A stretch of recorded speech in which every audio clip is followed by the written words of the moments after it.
It's finally here! Fantastic Four First Steps, a long-awaited Fantastic Four movie after the cinematic embarrassment known as FanForstic 2015.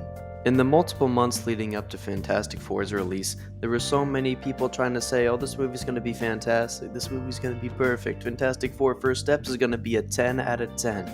There are two kind of people that say that. The first kind being already taken over by the Disney mind virus and just waiting to consume next product, and the second one who just wants a good Fantastic Four movie. For the second person, I agree with you, we deserve a good Fantastic Four movie. The best one you're gonna get is the Rise of the Silver Surfer. I don't care what you say about that movie was fire. But with everyone coming out of the theater saying that this movie was absolutely unbelievably fantastic and was a 10 out of 10, I have to disagree with you. I really don't agree. This movie was not fantastic. And just so y'all know, I went to go see this movie twice. Once with my little cousin and my boys, and the second one to make sure I wasn't tripping when I thought everything was dog water. And also because someone else wanted to see it. Yeah, so just so you know, I'm not hating just to hate. I saw this movie twice. Is this movie just more MCU slop? Yes it is. But it's slop that is not as bad as other slop, which is not an achievement. There were a lot of things about this movie that I deeply despise, and there were some things I actually liked. So let's get into it. I'm gonna start off with the things I like, so y'all don't think I'm a being that only exists to spread hate and malevolence. Chapter 1. Here's what I liked. First thing I want to talk about. Johnny Storm in this movie was absolutely fantastic. I loved how Johnny in this movie felt like he was more mature, even though the director literally confirmed, yeah, we're toning him down for mature audiences. Oh, don't worry, I'll get to that in a minute. But personally, I really liked Johnny in this movie. He felt a lot more mature than he was in Rise of the Silver Surfer. Even though it was hella toned down, he still had like that flirtatious nature that Johnny's known for. And at 2 points in the movie, like he was the man ready to make the sacrifice. I love that kind of characters, man. A lot of respect to you, Joseph Quinn. You killed it with Johnny in this movie. Next up, I want to talk about Galactus. Galactus in this movie was a menace. I love how Galactus was always the most intimidating man in the room. He had so much power when he was fighting the Four at the end, and he took such a huge effort to take down. Like, it took literally everyone and the Silver Surfer. Also, I'll get to Silver Surfer later, because oh my god, with her part, y'all are gonna have a field day for y'all who came for hate. And just, yeah, there's not much to say about Galactus other than he was such an intimidating presence, and he's not a cloud this time. I mean, I know it wasn't Fox's fault, they didn't have the budget, but that doesn't mean, he's still better, man. This Galactus is still better. Really, the last two things I liked was just like the world design. I loved like the futuristic 1950s. I think that looked nice, and the music was good whenever it kicked in. Fortunately, there were things about this movie I liked. Unfortunately, this is where the compliments end. Now, I've had people saying this movie was a 10 out of 10 and that it was absolutely fantastic.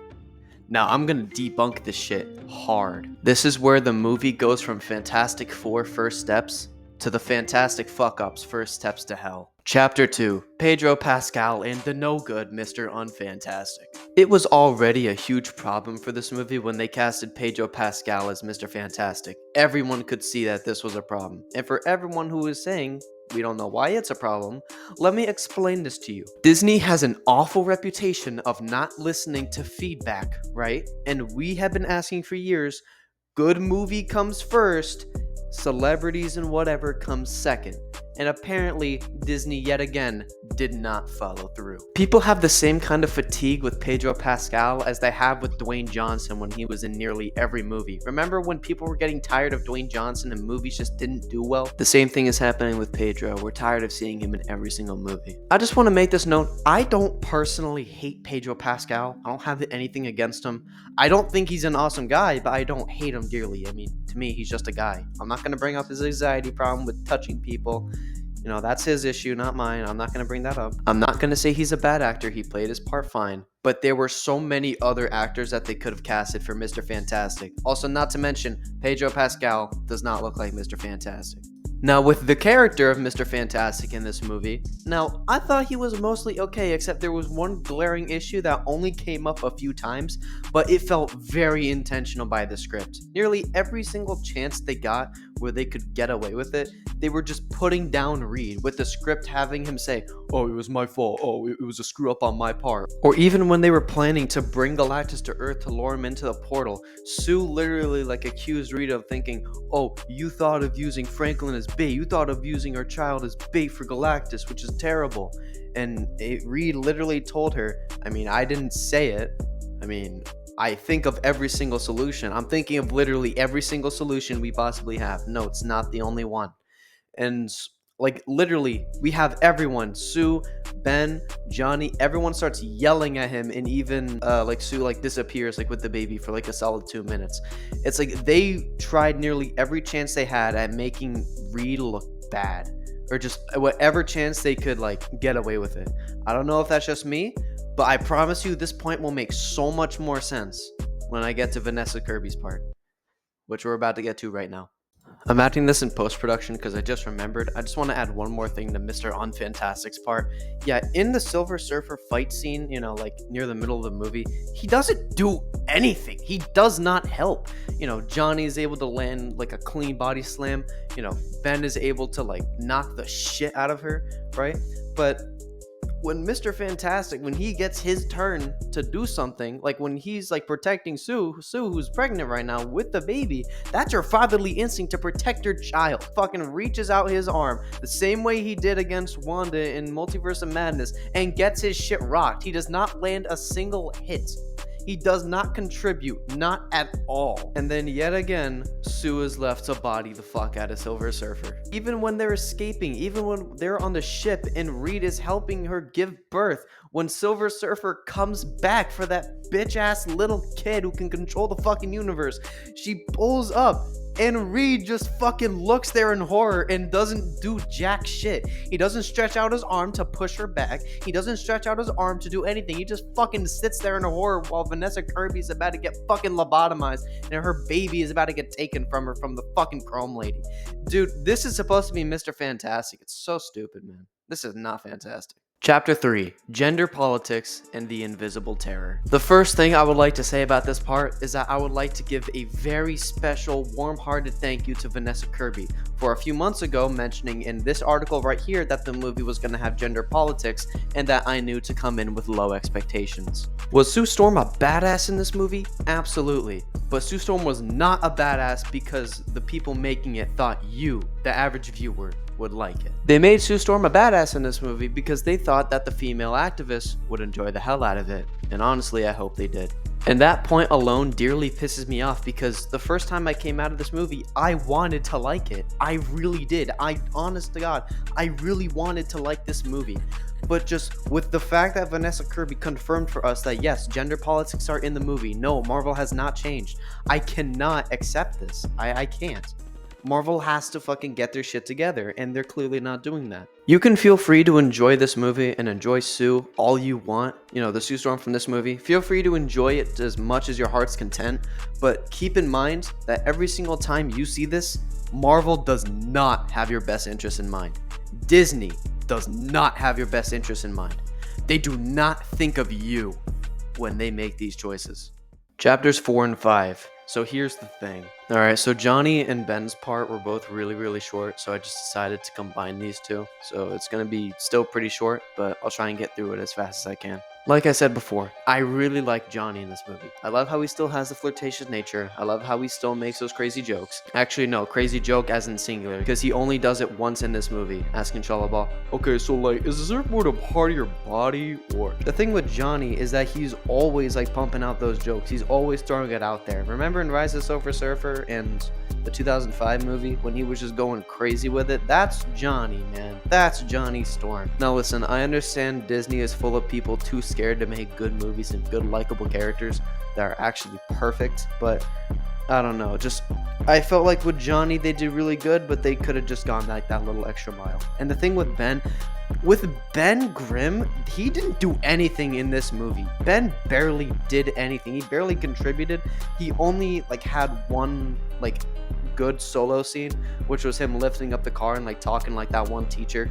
And then the rest of the movie, he was just there. He wasn't solo leading the plot. He wasn't like doing anything significant. He didn't have any like big moments in the movie. He was just there. He was just helping out and just doing what everyone else was doing. Like, he didn't do anything. And the problem with Ben not doing anything is because Fantastic Four fans love Ben. He's a great emotional character. You're supposed to feel something. Remember when like he got the superpowers, turned into Rock Dude, and then like his wife left him because he was ugly. He had a whole depression arc and then met like the blind girl. Like, that didn't happen in this movie. Like, what are we doing? Like, Ben, one of the most beloved Fantastic Four characters, barely does anything in this movie. That is not a good thing. Chapter 6, The Menace, Undercooked. Now, besides Johnny, the character I really was gonna like in this movie was gonna be Galactus. Mainly because everyone was saying that Galactus had only good things, and that literally every single other character had bad aura and like bad energy surrounding them when the movie came out, except for Galactus. Now, Galactus was not a cloud this time. Galactus got to actually exist in his full glory. Now, the only problem that I have with this Galactus is that they make no mention of the fact that he eats to survive. Now, they didn't mention it once with like, oh, Franklin, you're gonna be the savior from my hunger, whatever. But they should have leaned more into that. They were just playing out Galactus to be like just this malicious force eating planets for fun, and also maybe because he was a bit hungry. But the thing is with Galactus in the comics is that he isn't maliciously evil. He doesn't eat planets out of just pure malicious evil. He eats planets because he has to survive. They make little of no mention of it. They make little of no mention in it in the movie, and that would have added more depth. I was asking like some of my other friends who watched the movie, and they gave me the same response: is that the villains were hella undercooked.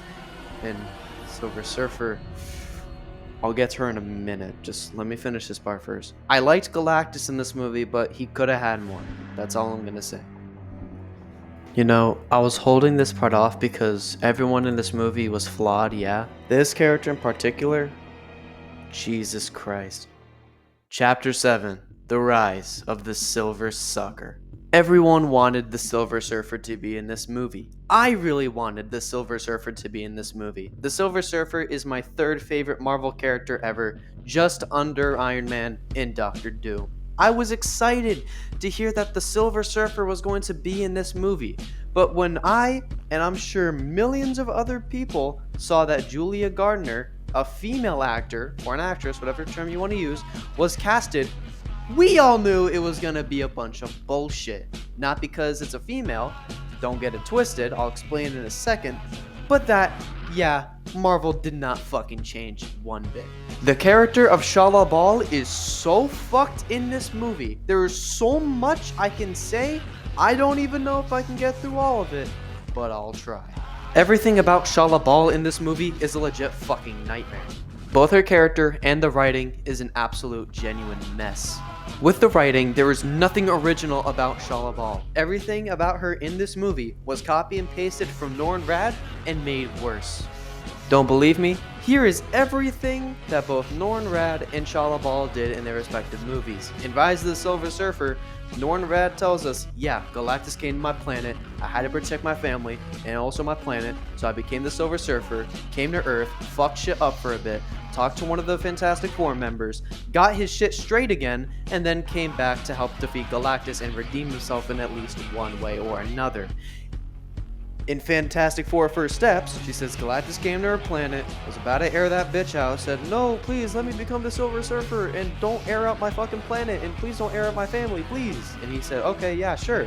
So then, she became Silver Surfer, came to Earth, fucked shit up for a bit, talked to one of the Fantastic Four members, somehow eventually got her shit straight, and then came back to sacrifice herself. In the comics, they both have different origin stories, and that's what made them unique. But in the movies, they're the same fucking character! Shala Bal's origin story is copied from Norrin Rad. Her purpose and her job is taken from Norrin Rad. Her redemption is taken from Norrin Rad. To all the people that were saying Shala Bal was gonna be a gender swap, well, you're practically fucking right, because this is the Norrin Rad story except Shala Bal is there. She doesn't have anything unique about her other than the fact that she fucking cries, bitches, and moans when she's forced to take accountability and fucking runs away screaming like a toddler. I'll get to that in a minute. Shalla Ball does not have a single unique thing about her in this movie.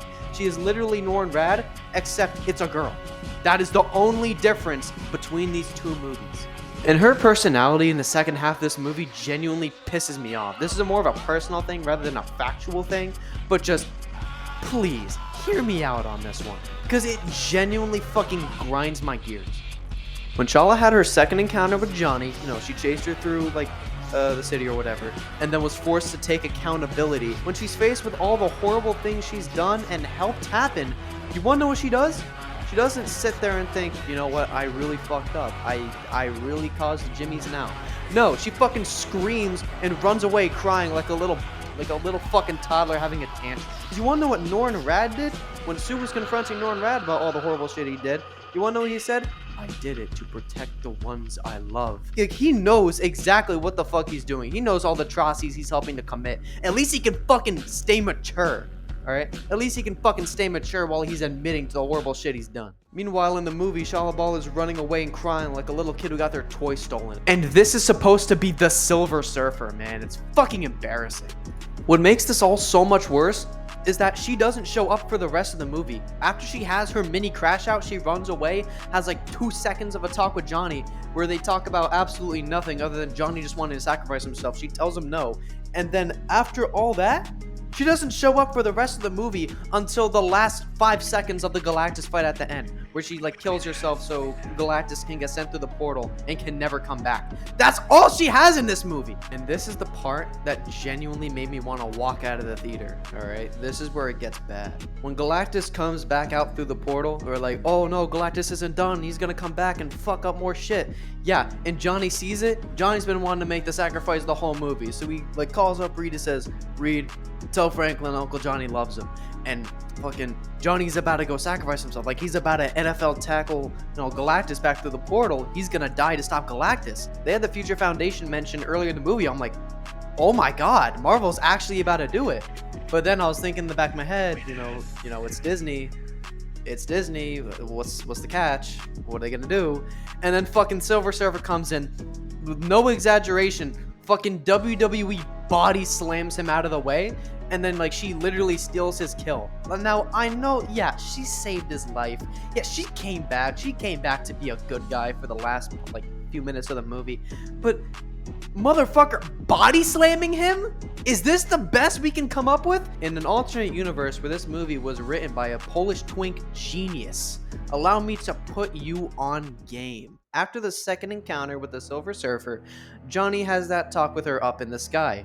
Same thing goes down. Yeah, And in the few last days leading up to Galactus' arrival to Earth, Shala Ball comes back, the night before to talk with Johnny privately. Like, she tells him, listen, I'm thinking of switching up. Thank you for getting me set straight, and I want to help. All right? I've done so many horrible things. I can never make up for all of it, but I can at least try to stop him. And that is how we fix the whole fucking rest of the movie.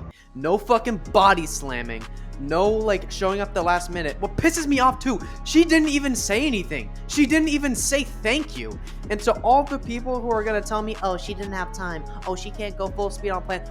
Bull fucking shit. Remember when she was going all across the planet, blowing up the teleporters? She went across the entire planet in less than 20 seconds. You have any idea how fucking fast that is? That's faster than Johnny could ever go in his entire life. Meanwhile, she had, like, multiple days to come back and talk to him like, hey, thank you for like setting me straight. No, none of that. Just fucking body slamming him at the last second and securing the MCU title. Shala Ball, the MCU queen. Awesome sauce, man.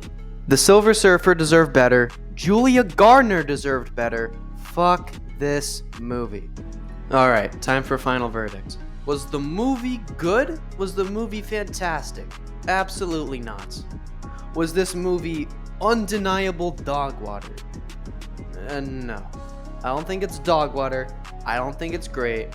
I'm willing to say, putting all my like personal opinions with Silver Surfer aside, this movie is like a solid 5 or 6 out of 10. Now, with included how much they disrespected Silver Surfer, I'm putting this movie at a 4. There's no pun intended. I mean that. This movie's a 4. For me, this movie's a 4. All right? Please don't waste your money on this movie. Like, if you want to watch it, that's fine. But understand that's on you. All right? This movie wasn't bad. This movie wasn't great. This movie was mid as fuck. All right, y'all take care. Good night, America.